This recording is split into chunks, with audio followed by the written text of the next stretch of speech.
ஆண்டவராக இயேசுவின் நாமத்தில் தொலைக்காட்சி நேயர்களுக்கு அன்பின் வாழ்த்துக்கள். இன்னொரு முறையாக இந்த ஊடகத்தின் வாயிலாக உங்களோடு தொடர்பு கொள்ள ஆண்டவர் பாராட்டின நல்ல வாய்ப்புக்காக நன்றி செலுத்துகிறேன். இந்த நிகழ்ச்சிகளை தொடர்ந்து நீங்கள் கேளுங்கள். ஒவ்வொரு நாளும் புதிய புதிய செய்திகளை வெளியிடுகிறோம். இதுவரை சப்ஸ்கிரைப் பண்ணாதவர்கள் சப்ஸ்கிரைப் செய்யவும். இதை அனைவருக்கு உங்கள் நண்பர்களுக்கு அனுப்பி இந்த ஊழியத்தை தேவனுடைய வார்த்தையை ரசித்து மன்னதற்கு நீங்களும் ஒரு வாய்க்காலாக இருக்க அன்பா கேட்கிறேன். இந்த நாளின் செய்தி நீதிமொழிகள் 3ஆம் அதிகாரம் 11ஆம் வசனம். என்னுடைய செய்தியுடைய தலைப்பு என்னவென்றால், ஒழுக்கத்தை விரும்பும் தகப்பன். ஒழுக்கத்தை விரும்புகிற ஒரு தகப்பன். இன்றைய குடும்பங்களிலே சீர்கெட்டு போன சமுதாயம். குடும்பங்களிலே ஒழுக்கம் இல்லை, தனி மனித வாழ்க்கையில ஒழுக்கம் இல்லை, திருச்சபையில் ஒழுக்கம் இல்லை, இந்த உலகத்திலும் ஒழுக்கம் இல்லை. வேதம் சொல்லுகிறது, நான் பூமியை நோக்கி பார்த்தேன், அது சீர்கெட்டதாக இருந்தது என்று கர்த்தர் சொல்லுகிறார். சீர்கெட்டு போன ஒரு உலகம். இந்த பிள்ளைகளை பாருங்களேன். இந்த திருச்சபையில சினிமா பாடல்கள், ஆடல் பாடல் கொண்டாட்டம், அந்த உடை அலங்காரம், சிகை அலங்காரம் எல்லாமே எவ்ரிதிங் இஸ் டிசார்டர். இதற்கு என்ன காரணம் என்றால், அவருடைய முதலாவது குடும்பங்கள் சரியில்லை, தனி மனித வாழ்க்கை சரியில்லை. அரசியல்ல கூட பாருங்க, சீர்கெட்டு போன ஒரு அரசியல். நேற்று வரைக்கும் ஒரு கட்சியிலே அவர் பதவி வகித்தார். அடுத்த நாள் அந்த கட்சியை தூக்கி எறிந்து அதாவது இன்னொரு கட்சியிலே சேர்ந்து அந்த பதவி அனுபவிக்கிறார். இன்றைக்கு நாம் பார்க்கிற சம்பவங்கள் இதுதான். சீர்கெட்டு போன ஒரு உலகத்துல தேவன் சொல்லுகிறார், அவர் சீர்படுத்த விரும்புகிறார். தேவன் சீர்படுத்துவதற்கு பல உபகரணங்களை வைத்திருக்கிறார். அவர் தனி மனித வாழ்க்கை, குடும்பங்கள், திருச்சபை சீர்பட வேண்டும் என்று விரும்புகிறார். பாட்டெல்லாம் பாடுறோம், சீர்படுத்துவார், ஸ்திரப்படுத்துவார். அவர் யாரை சீர்படுத்துகிறார், எப்படி சீர்படுத்துகிறார், எதற்காக சீர்படுத்துகிறார், சீர்படுத்துவதன் நோக்கம் என்ன? திரும்ப சொல்லுகிறேன், யாரை, எதற்காக, எப்படி என்ற நோக்கத்திற்காக வாசிக்க விரும்புகிறேன். அன்பார்களே, நீதிமொழிகள் 3ஆம் அதிகாரம் 11ஆம் வசனம். என் மகனே, இந்த வார்த்தை எவ்வளவு ஒரு மென்மையான வார்த்தை, மென்மையான வார்த்தை. என் மகனே, எவ்வளவு மென்மையானது. அன்பார்களே, இந்த உலகத்துல இந்த உறவுக்கு இணை எதுவுமே இல்லை. உங்களை நீங்கள் அம்பானி வீட்டு பிள்ளையா பிறக்காமல் இருந்திருக்கலாம். ஒரு ராஜ குடும்பத்தில, ஒரு செல்வந்தர் வீட்டில் நீங்கள் பிள்ளையா பிறக்காமல் இருந்திருக்கலாம். ஆனால் உன்னதமான தேவனுக்கு நீங்கள் பிள்ளையா இருக்கிறீர்களே, நான் பிள்ளையா இருக்கிறேனே, எவ்வளவு பாக்கியம். நான் உன்னதர் இயேசுவின் பிள்ளை, நான் பயப்பட அவசியம் இல்லை. அந்த வார்த்தை சொல்லுகிறது, என் மகனே. இது எல்லாருக்கும் அவங்க சொல்ல முடியாது. அந்தவளை உடைய ஏழ்மை, வறுமை, இல்லாமை, இவர்களுக்கு மத்தியிலே என் மகனே, என் மகளே. அந்த உறவு கிறிஸ்து என்பது அறிவல்ல, உறவுதான். இது ஒரு மதம் அல்ல. மனிதனுக்கும் ஆண்டவருக்கும் உள்ள ஒரு உறவு, தகப்பனுக்கும் மகனுக்கும் உள்ள உறவு. நிறைய பேர் உறவே இல்லாமல் இன்னைக்கு சபைக்கு போறாங்க. சில குடும்பங்கள உறவுகளில், அதாவது ரேஷன் கார்டுல பேர் இருக்கும், ஆனா உறவுகளே இல்லை. கணவன் மனைவி என்ற உறவு இருக்கும், ஆனா அந்த உறவுக்கு வெளியான அந்த உண்மை இல்லை, போலியான வாழ்க்கை. தேவன் சொல்லுகிறார், என் மகனே.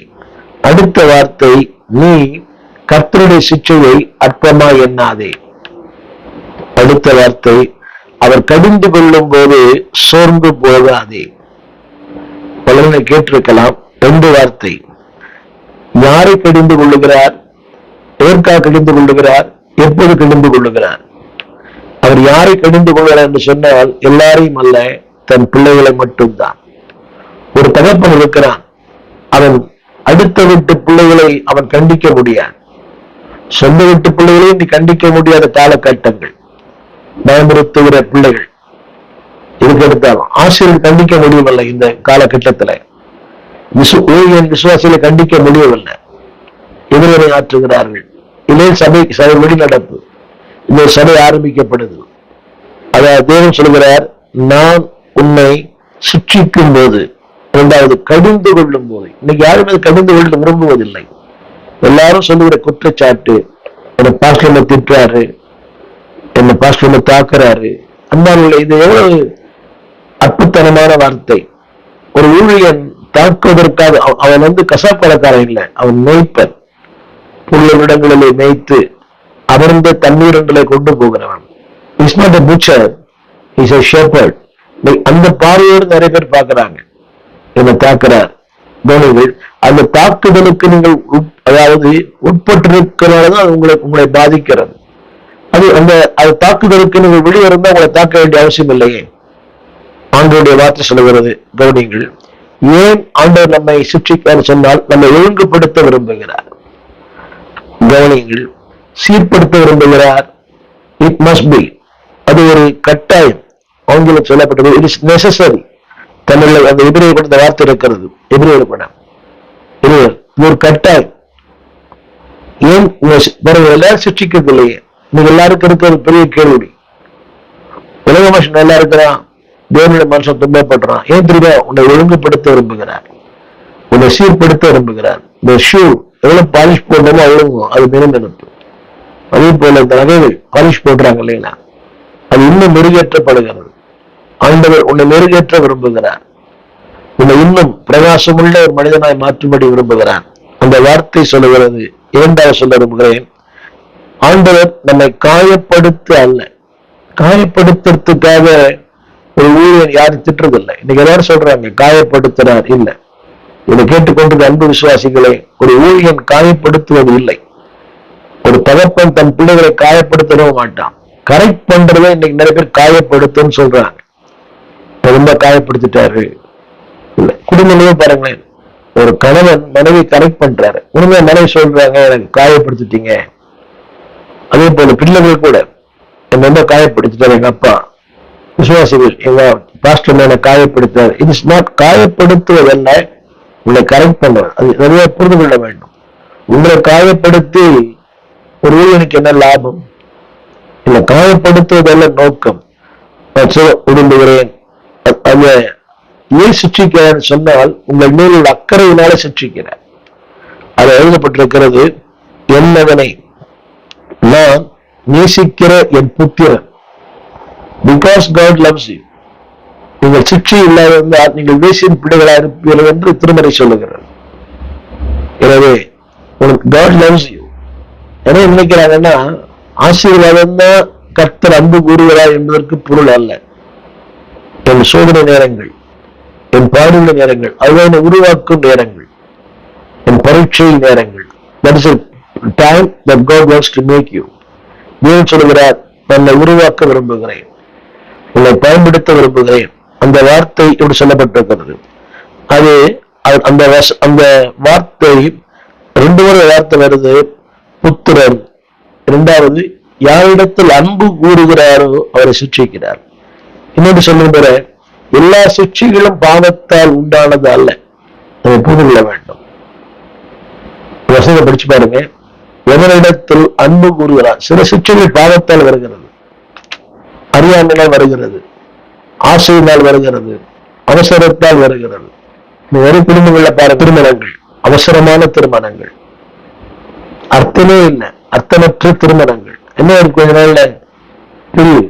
ஆனா தேவன் சொல்லுகிறார், ஐ லவ் யூ. அதாவது நான் உண்மை அதுல அக்கறை உள்ள தேவன், அன்புள்ள தேவன் மட்டுமல்ல. சொல்லிட்டு அன்பு இருக்கும், அக்கறை இருக்காது. சில குடும்பங்கள் அன்பு செலுத்துவாங்க, அக்கறை இருக்காது. அன்பு வேறு, அக்கறை வேறு. அப்படியானால் உன் வாழ்க்கையை முழுமையாக அவர் பொறுப்பேற்றுக் கொள்ள விரும்புகிறார். You take the entire responsibility in your life. எனவேதான் கிளை நறுக்கி களை பிடுங்கி நம்மை சுத்தம் பண்ணுகிறார். அது வேதனையான நேரம் தான். ஆனால் அன்பானே, அது நம்முடைய வாழ்க்கையில ஒரு வித்தியாசமான நேரங்கள், வேதனையான நேரங்கள் தான். பட் நாம் மற்றவர்களால் புகழப்படுகிற நேரங்கள், அது கண்ணீரின் நேரங்கள் தான். ஆனால் ஒரு கணிப்பை தேவன் அதில் வைத்திருக்கிறார். பாடுகளின் நேரம் தான், ஆனால் அது பரவசத்தை வைத்திருக்கிறார். ஒடுக்கப்படுகிற நேரங்கள் தான், அதுல ஒரு உயர்வை கத்தர் வைத்திருக்கிறார். சோர்ந்து போக வேண்டாம். என்னுடைய அடுத்த குறிப்பு என்னவென்றால், அது வசனம் போட்டிருக்கு, அந்த ஒரு 12 வசனத்துல கடிந்து கொள்ளும் போது 2 வார்த்தை, அற்பமா எண்ணாதே, அசட்டை பண்ணாதே. திரையில் பாருங்கள், அற்பமா எண்ணாதே, அசட்டை பண்ணாதே. Don't despise that. ஏன் தெரியுமா?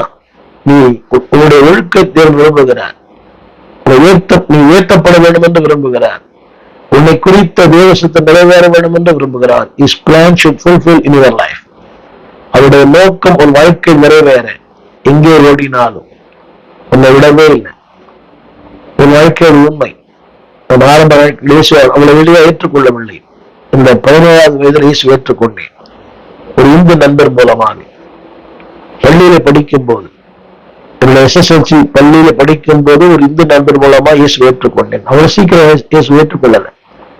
எனக்காக ஜெபித்தார், என் பின்னாலேயே வந்தார். ஓடிக்கொண்டே இருந்தேன், ஆனால் தேவன் என்னை தேடி வந்து என் பின்னால் வந்து கொண்டிருந்தார். I was a running man, but he was seeking God. என்னை பின்பற்றி கொண்டே வந்தார். ஒரு நாள் என்னை தொட்டார், என் வாழ்வை மாற்றினார். எனவே பல சந்தர்ப்பங்கள் வந்தது. ஒரு விபத்து, ஒரு பஸ் விபத்திலே சிக்கிக்கொண்டேன். அனைவரால மறித்து போனார்கள். என்னை அற்புதமே காப்பாற்றினார். விஜயலட்சுமி டிரான்ஸ்போர்ட் என்று சொல்லுகிற ஒரு பஸ்ல தாம்பரத்திலிருந்து சென்னை வந்து கொண்டிருக்கிறேன். 71ஆம் வருஷம். அந்த விபத்தில் நான் சிக்கிக்கொண்டேன். என்னை அற்புதமாய் காப்பாற்றினார். அந்த நேரத்தில் என்னோட பேசினார். அந்த பஸ் பிரேக் ஃபெயிலியர் ஆயிடுச்சு. அந்த நேரத்திலும் அனைவர் காயப்பட்டார்கள். தேவன் பாதுகாத்தார். அப்படியானால் அந்த தேவன் நம்மை சிக்ஷிப்பது நம்ம அழிப்பதற்காக அல்ல, உருவாக்குவதற்காக.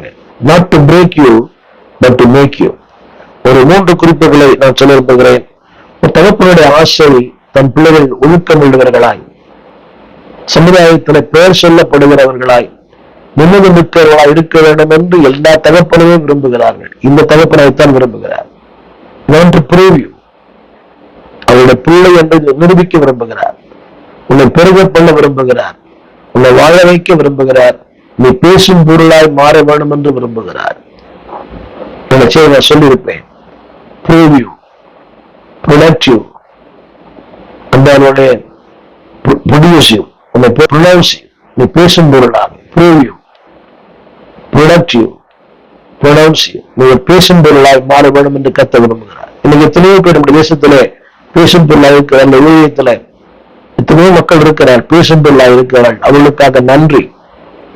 நீங்களே பேசும் பொருளாய் மாற வேண்டும். யோசித்து பாருங்க, நீங்க பேசும் பொருளாய். அவங்கள பேசுற உலகம் பரலோகம் உங்களை கண்டாய் பேசும். அது பட்சபாதம் உள்ள தேவன் அல்ல. God is not respect a person. அவங்களை மட்டும் பேசும் பொருளாய் இல்லை. நான் பேசும் பொருளாய் மாற வேண்டுமானால் அவருடைய ஆளுகைக்குள்ளே, அவருடைய அதிகாரத்துக்குள்ளே, அவருடைய அரசாட்சிக்குள்ளே I must be submit myself. ஏற்றுக்கொள்ளலாம், அது எதிர்க்கலாம். நிறைய பேர் இந்த சிக்ஷைகள் வரும்போது, அந்த பரீட்சை வரும்போது ரீடாலியேட்டட் எதிர்வினை ஆற்றுகிற மக்கள் ஏராளம். ஓடி போகலாம், ஏற்று நிற்கலாம். அதனுடைய நிறைய பேர் பார்க்கிறோமே, ஒரு சின்ன பாடுகள் சபைக்கு வர்றதில்லை. ஒரு சின்ன கஷ்டம் ஊழியனை முறுமுறுப்பது, ஊழியனை குற்றம் சொல்வது, ஊழியக்காரனுக்கு ஜெபம் அல்ல. எவ்வளவு முட்டாள்தனமான வார்த்தை. ஊழியம் ஜெபிக்கல இல்லை. உன்னுடைய அவசரங்கள், உன்னுடைய அறியாமை, உன்னுடைய ஆணவம், உன்னுடைய ஆசை, இதுதான் உன்னுடைய வீழ்ச்சிக்கு காரணம். Don't complain your pastor. Don't complaining God. இன்னைக்கு ரொம்ப ஈஸி, குற்றப்படுத்துவது ரொம்ப ஈஸி. ஊழியக்காரனை குற்றப்படுத்தலாம். காரணம் தெரியல, அவர்தான் எதிர்மை ஆற்ற மாட்டார். என்னுடைய சொல்லிட்டே இருப்பாங்க, பட் ஐ டோன்ட் ரீடாலியேட். எதிர்மை ஆற்று அவன் நினைக்கிறாங்க அது என்னுடைய பலவீனம் நினைக்கிறாங்க. என்னுடைய பலவீனம் அல்ல, என்னுடைய இயலாமை அல்ல, அது என் பலவீனம் அல்ல. ஏனென்றால் காலம் பதில் சொல்லும். என்னைக்காக மனசாட்சி பேசுமே, நான் பேசுறது தப்பு, என் செயல்கள் தப்பு. என்னைக்கா ஒரு நாள் மனசாட்சி என்கிற ஒன்று பொய் சொல்லார். இந்த உலகத்துல பொய் சொல்லாத உன்னை மனசாட்சி தான். மனசாட்சி பொய் சொல்லவே சொல்லாது. It never speaks lie. மனசாட்சி பொய் சொல்லவே சொல்லாது. நீ உடலில் சொன்ன உள்ளம் சொல்லும், இது தப்பா தெரியல, இது ஓவரா தெரியல. இன்றைக்கு எத்தனையோ குற்றவாளிகள் விடுதலையாக்கப்படுகிறார்கள். ஆனா மனசாட்சி சொல்லும், உங்களுடைய விடுதலை தற்காலிகமானது. என்னைக்கா ஒரு நாள் நீ மாட்டுவேன், என்னைக்கா ஒரு நாள் எதுல அவனை சிக்குவேன். அதுதான் நித்தியம். தேவன் இன்றைக்கும் ஜீவிக்கிறார். நீதி ஒருவர் செத்து போவதில்லை, உண்மையும் செத்து போவதில்லை. செத்து போனது போல தெரியும், ஆனா சாவதில்லை. உண்மையும் சாகாது, நீதியும் சாகாது, சத்தியமும் சாகாது. இதுதான் உண்மை. என் அன்பு தேவ பிள்ளைகளை, தேவ சிக்ஷிக்கும் போது ஏற்றுக்கொள்ளுங்கள். 2 வார்த்தை நான் படிக்கிற போதே, அற்பமா எண்ணாதிருங்கள், அசட்டை பண்ணாதிருங்கள், சோர்ந்து போகாதிருங்கள். இந்த வார்த்தையில இவ்வளவு வித்தியாசமான வார்த்தைகள்ல சோர்ந்து போகாதிருங்கள். அப்படியானால் நாம் சோர்ந்து போவதை விரும்பவில்லை. சிக்ஷைகள் சோர்வைத்தான் உண்டாக்கும். சிக்ஷைகள் மனத்தாங்களை உண்டாக்கும், மனக்குழப்பத்தை உண்டாக்கும், மன வேதனை உண்டாக்கும், மன அழுத்தங்களை உண்டாக்கும். அது உண்மை. ஆனால் சொல்கிறார், சோர்ந்து போகாதே. அவர் சொல்லுகிற வார்த்தை, அன்பானவர்களே, உன்னுடைய இந்த times of trials will be times of triumph. The trials will turn into triumph. உன்னுடைய போராட்டங்கள் ஏணிப்படிகளாய் மாறும். ஒரு 3 காரியங்கள். Number 1, the correction of God. தேவன் கரெக்ட் பண்ண விரும்புகிறார் உங்களை. என்ன பரீட்சை எழுதுகிறோம், ஆனா அந்த பரீட்சை பேப்பரை ஒருத்தர் கரெக்ட் பண்றார். ஏன் தெரியுமா? வெற்றி அடைய, உலகத்துக்கு நாம் யார் என்பதை காட்டேன். நல்லா எழுதுறேன், 100க்கு 100 தான். அதை கரெக்ட் பண்ணுமே. ஹலோ, நீங்க நல்லவர்கள், நீதிமான்கள், உத்தமர்கள், நேர்மையானவர்கள். But God want to correct you. உன்னுடைய வாழ்க்கையை அவர் கரெக்ட் பண்ண விரும்புகிறார், மார்க் பண்ண விரும்புகிறார். அது சொல்லப்பட்டிருக்கிறது. அதாவது அது ஒரு வார்த்தை, இஸ் கரெக்ஷன். எண்ணத்தில் அன்பு கூறுவதை அவனை சிக்ஷிக்கிறார். அன்பு கூறுவதை அவனை சிக்ஷிக்கிறார். ஒருவேளை அடுத்தவங்களை கரெக்ட் பண்ணாம இருக்கலாம். அவங்க கரெக்ட் பண்ற அளவுக்கு அவங்க மதிப்பு இல்லாதவங்க. புரிய நினைக்கிறேன். கரெக்ட் பண்ற அளவுக்கு அவங்ககிட்ட ஒண்ணும் இல்லை, மதிப்பே இல்லை. சோ மதிப்பற்ற ஒன்றை கரெக்ட் பண்ண அவசியம் இல்லையே. அவங்க கரெக்ட் பண்றாருன்னா யூ ஆர் சோ வேல்யூஸ். உங்களுடைய மதிப்பு. நான் சொல்லுவது முதல் குறிப்பு, த கரெக்ஷன் ஆஃப் காட். திரையில் பாருங்கள். அடுத்து, த கன்சென்ட் ஆஃப் காட். என்மேல் அவருக்கு இருக்கிற அந்த அக்கறை, என்மேல் அவருக்கு இருக்கிற பாரம் சொல்லப்பட்டிருக்கிறது. தமிழ் எழுத்துல சோர்ந்து போகாதே, ஆங்கில எழுத்துல டோன்ட் பி வெரி. இத்தனை அன்பான தேவன் பார்த்தீங்களா? முதல்ல சொன்னேன் the correction of God. இரண்டாவது the concern of the God. என்னோட எவ்வளவு அக்கறை உள்ள தெரியுமா? எத்தனை முறை நான் விழுந்து போனாலும், எத்தனை முறை சோர்ந்து போனாலும், அடிக்கடி சொல்ற வார்த்தை, நீ ஜெபிக்க தகுதியானவன் அல்ல, வெளியும் செய்ய தகுதியானவன் அல்ல, நீ முழங்கால் போட தகுதியான அல்ல, நீ பாட்டு பாட தகுதியானவன் இல்ல. இல்லை, என்னை தகுதிப்படுத்துகிற கர்த்தர். நிலைக்குமான சம்பவத்தில் இந்த சில உதாரணம் சொல்ல பண்ணுறேன். தேவன் யாரெல்லாம் சிக்ஷித்தாரோ அவங்க உருவாக்கினார். தாவீது தவறு செய்தவர் தான், 56ஆம் சங்கீதம். ஆனாலும் கர்த்தர் God disciplined. God's concern, அவருடைய நோக்கம் எல்லாம், என் மகனை உருவாக்கப்பட வேண்டும், என் நோக்கம், என் சித்தம், என் தீர்மானம் உன் வாழ்வில் நிறைவேற வேண்டும். இதுதான் தேவனுடைய விருப்பம். நிறைய பேருக்கு இது புரியல. மூன்றாவது, the compassion of God. அவருடைய மிகப்பெரிய மனது இறுக்கம். ஒருவேளை உன்னை சிக்ஷைக்குள் அனுமதிச்சிருப்பாரு. That is looking. அவருடைய கண்ணை வைத்து என்ன செய்வானோ. தானியேலை சிங்கக்கெபிலே ராஜா போட்டார். இரவெல்லாம் தூங்கவே இல்லை. அதிகாலை எழுந்து, தானியேலே, ஒரு மனுஷனுக்கு அந்த கம்பேஷன் இருக்குமானால் உன்னை படைத்த என்னை உருவாக்கின தேவனுக்கு as a God of compassion. உருக்கம் நிறைந்தவரே, மன உருக்கம். இந்த பாட்டெல்லாம் பாடுறோம், as a compassion. ஒருவேளை நீ நினைக்கலாம், என்னால யாருமே கம்பேஷனா இல்லையே. இசைக்கு 16ஆம் அதிகாரம், உன்மேல் ஒரு கண்ணும் பிரியமா இல்லை. யாருமே நம்ம பிரியமா இல்லை, இரக்கமா இல்லை. அவருடைய இரக்கம் எல்லாம் இது ஒன்று எதிர்பார்க்கிறது. ஒரு இரக்கமா இருக்கிறார், இது ஒன்று எதிர்பார்க்கிறார். அன்பான சகோதரிகளே, ஏமாந்து போயிடாது, விட்டில் பூச்சியா மாறி விடாதீர்கள். உங்க இடத்துல யாரும் இரக்கம் காண்பிக்கிறார் என்று சொன்னால் உங்களிடத்துல ஒரு எதிர்பார்க்கிறார். எதிர்பார்ப்பு நிறைவேற்றாத போது உங்களுக்கு அவர் வில்லனாய் மாறுவார். உலகத்தினுடைய அந்த இறக்கங்கள் எதிர்பார்ப்பு நிறைந்தது. இரண்டாவது, அதுல ஏதோ ஒரு எதிர்பார்ப்பு மட்டுமல்ல, அதுல ஒரு உள்ளான காரியங்கள் இருக்கும். ஒருத்தர் எனக்கு ரொம்ப இரக்கம் பாராட்டுறாருன்னா எக்ஸ்பெக்ட் சம்திங். இதை கேட்கிற யாரா நாம் ஆண்களும் பெண்களும் திரும்ப சொல்லுகிறேன், உங்கள் கணவனை விட உங்கள் மனைவியை விட யாரால் ஒரு உங்களுக்கு இரக்கம் பாராட்டுகிறார் என்றால் உங்கள் வாழ்க்கை தறிக்கெட்டு போகும். அவர் is a God of compassion. முதல்ல சொன்னேன், the correction of God. இரண்டாவது the concern of God. மூன்றாவது the compassion of God. அவருடைய மனதுருக்கம். அவர் சொல்றாரு I love you. அது மட்டுமல்ல, அந்த வார்த்தை சொல்லுகிறார், கவனிங்க, அந்த குமாரன் என்று சொல்லுவதில் அவருக்கு ஒரு மகிழ்ச்சி. He is very delighted to say he is my son. யோர்தான் நதியிலே இவர் நேசகுமாரன், நான் இவர்கள் பிரியமா இருக்கிறேன். அதை சொல்லும் போது எவ்வளவு பெரிய மகிழ்ச்சி பார்த்தீங்களா? உங்களுக்கே தெரியும், உங்க பிள்ளைகள் ஒரு வெற்றியை பெறும் போது, சமுதாயத்தில் பேசப்படும் போது, 100க்கு 100 மார்க் எடுக்கும் போது எவ்வளவு மகிழ்ச்சி இல்லை அவங்களுக்கு?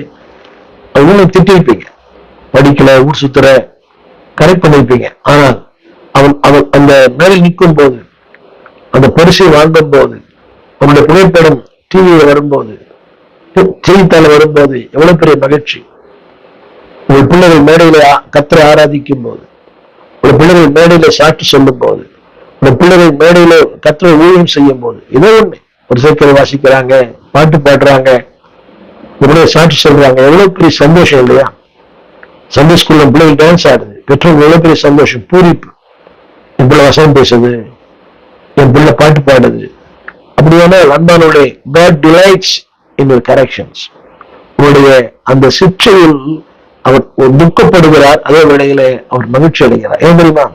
To mold you, உன்னை உருவாக்கும்படியாய், அவருக்கு ஏற்ற பாத்திரம் மாற்றும்படியாய். இந்த காரணம் தெரியுமா?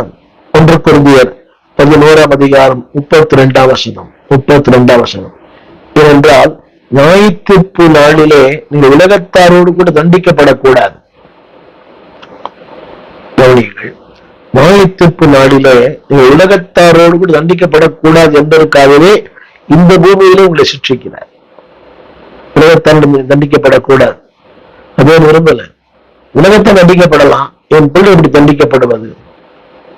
நாளிலே தேவன் சொல்லுகிற வார்த்தை, I have so compassion in you, I have so concern about you. உன்னை குறித்த கம்பேஷன் இருக்குது, உன்னை குறித்த கன்சர்ன் எனக்கு இருக்குது. இதைத்தான் எபிரேயர் 12ஆம் அதிகாரம் 5ஆம் வசனத்திலிருந்து 11ஆம் வசனம் வரைக்கும் ஒரு நீண்ட அதிகாரம். எபிரேயர் 12:5.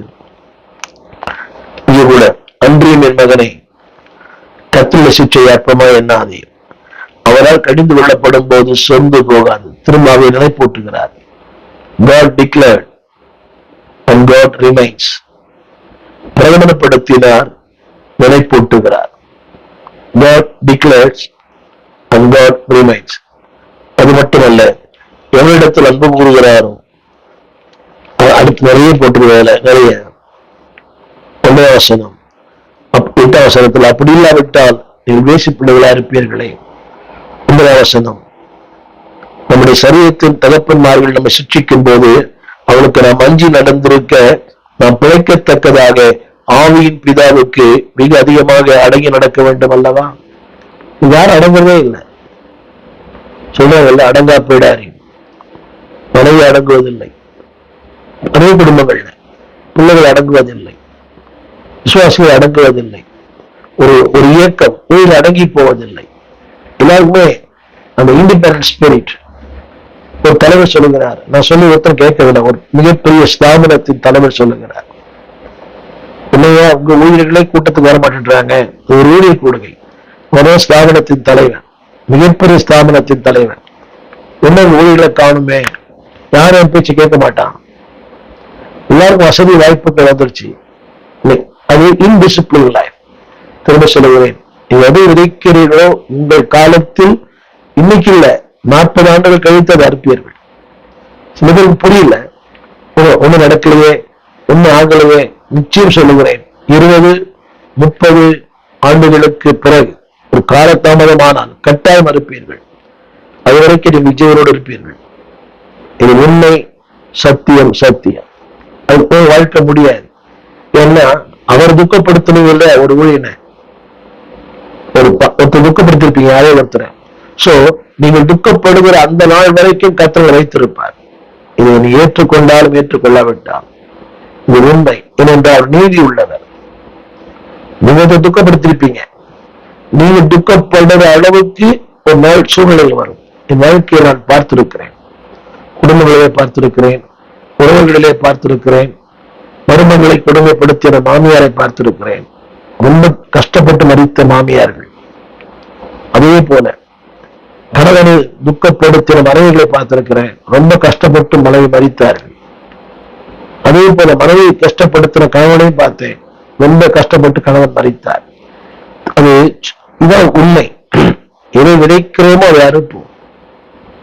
நிறைய பேர் பார்த்துட்டேன். ஊழியனை கஷ்டப்படுத்துற விசுவாசிகளை பார்த்தேன். They suffered a lot. They suffered a lot. உண்மை என்னவென்றால் சத்தியம் மாறாது, சத்தியம் பொய் சொல்லாது.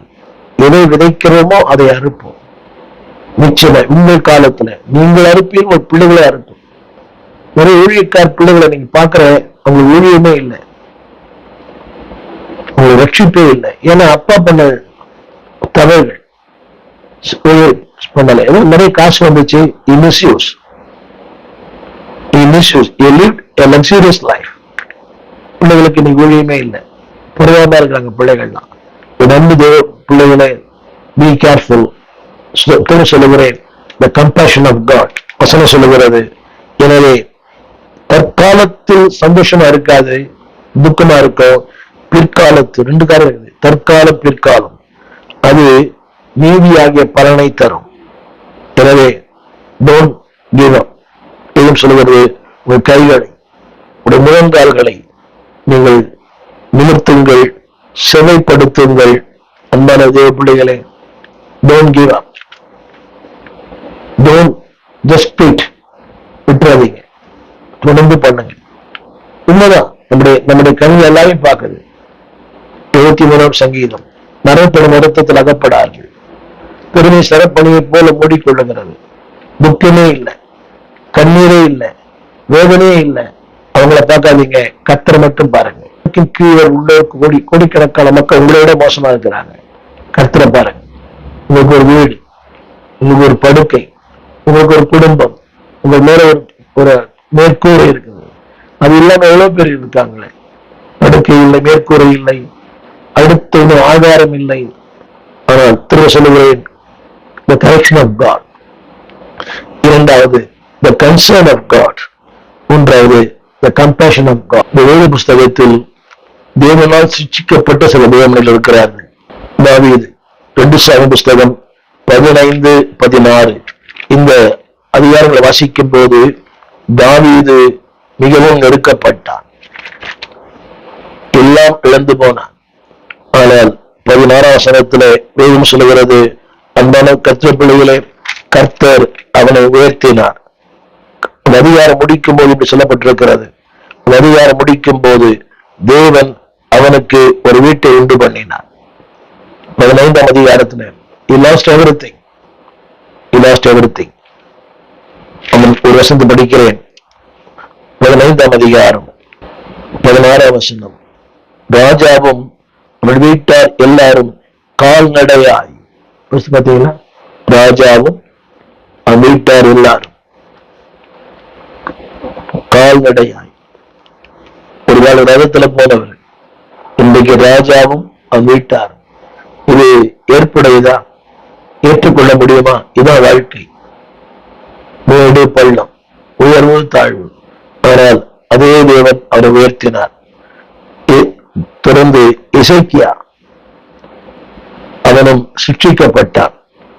ஏசாயா புஸ்தகம் 39ஆம் அதிகாரம் 5ஆம் வசனம். அப்பொழுது ஏசாயா எசேக்கியாவை நோக்கி, சேனைகளுடைய கர்த்தருடைய வார்த்தையை கேளும்.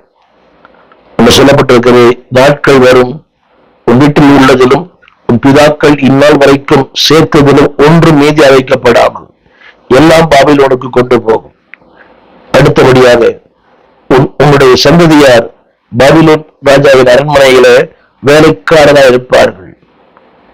அப்பொழுது எசேக்கியா ஏசாயை நோக்கி, நீ சொன்ன கர்த்தருடைய வார்த்தை நல்லதுதான் என்று சொல்லி என் நாட்களாவது சமாதானமும் உண்மையும் இருக்குமோ என்று கேட்டான். எசேக்கியாவின் வாழ்க்கையை கர்த்தர் மாற்றினார். நாட்களை தந்தார், ஜீவனை தந்தார். அந்த தேவனுடைய சிக்ஷை உன்னை பெருக பண்ணும். இஸ்ரவேல் ஜனங்கள் அவரை பரீட்சித்தார்கள், தேவனுடைய சிக்ஷித்தார். 2 நாளாவது புஸ்தகம் 6ஆம் அதிகாரம் 20ஆம் வசனம். ஜனங்களாகி இஸ்ரவேலர் பக்குவமாய் பாவம் செய்தார்கள், கர்த்தருக்கும்பாக அவர்கள் முறிக்கப்பட்டார்கள். ஆனாலும் உம்மிடத்துல திரும்பி வந்தார்கள். அதனுடைய விஷயம் என்ன தெரியுமா? 25 2 நாள் 6. தேவன் அவர்களை அவர் கொடுத்த தேசத்துக்கு திரும்பி வர பண்ணினார். 2வது, பாவத்தை மன்னித்தார். அது மட்டுமல்ல, தேசத்துக்கு திரும்பி வர பண்ணினார், சிக்ஷித்தார். அவர்கள் முரட்டாட்டம் பண்ணாங்க, சிக்ஷித்தார். ஆனாலும் தேவன் அவர்களை கைவிடவே இல்லை. எனவே இந்த நாளிலே உங்க வாழ்க்கையின் போராட்டங்கள் தெரியாம இருக்கலாம், இந்த வாழ்க்கையின் பிரச்சனை தெரியாம இருக்கலாம். ஆனால் உங்களை திரும்பி வர பண்ணுவார். அதே இடத்துல அதோட மேலாக உயர்த்துவார், கண்மலை மேல் நிறுத்துவார், எல்லாரும் பார்க்கும்படியாக தேவன் தாமே உதவி செய்வாராக. அற்பமாய் எண்ணாதிருங்கள், அசட்டை பண்ணாதிருங்கள், சோர்ந்து போகாதிருங்கள். உங்களுக்காக ஜெபிக்க விரும்புகிறேன். ஜெபிப்போம். வானத்தையும் பூமியும் படைத்த நல்ல ஆண்டவரே, அருமையான வேலைக்காக நன்றி. இதயத்தின் கசப்பு இதயத்துக்குத்தான் தெரியும் ஆண்டவரே. You know the hearts of the people. அவருடைய இதயங்களுடைய வேலை உங்களுக்கு தெரியும், பாரங்கள் தெரியும், கண்ணீர் தெரியும், கவலைகள் தெரியும் ஆண்டவரே. உடைய அன்பின் கரங்களிலே எங்களை தாழ்த்தி ஒப்பு கொடுக்கிறோம். தகப்பனே, தெய்வீக பிரசன்னம் யாரெல்லாம் இந்த நாளில் வந்த பாடுகளுக்குள்ளே, போராட்டங்களுக்குள்ளே, ஏன், எதற்கு, எதுவரை என்று கேள்வி கேட்கிற பிள்ளைகளுக்கு ஒரே பதில் தார். அவர்களை அக்கறை உள்ளவர் ஐயா. Not only you are correcting God, you are concerning God. இவர்கள் அக்கறை உள்ள ஒரு தெய்வம். இந்த பிள்ளைகளை ஏற்ற காலத்தில் உயர்த்தும். அந்த பட்டுப்பூச்சி ஒரு குறிப்பிட்ட காலம் அந்த வலைக்குள் இருக்கிறது. ஏற்ற காலத்துல வெளியே வந்து அனைவரை உடுத்து வைக்கிறது ஆண்டவரை, அழகுபடுத்துகிறது. நாங்களும் அனைவரை அழகுபடுத்த, அனைவருக்கு ஆசை வந்த பாத்திரங்களை எங்களை மாற்ற சகாயம் பண்ணும். நன்மையும் கருணையோட பிள்ளைகளை தொடரட்டும். இயேசுவின் நாமத்தில் நல்ல பிதாவே, ஆமென். அன்பான பிள்ளைகளை ரசிச்சு அற்பமா எண்ணாதிருங்கள். Is a compassion God, is a concerning God, is a correcting God. எனவே உங்களை உருவாக்குவதிலே உண்மையோட அவருக்கு அக்கறை. அர்ப்பணியுங்கள்.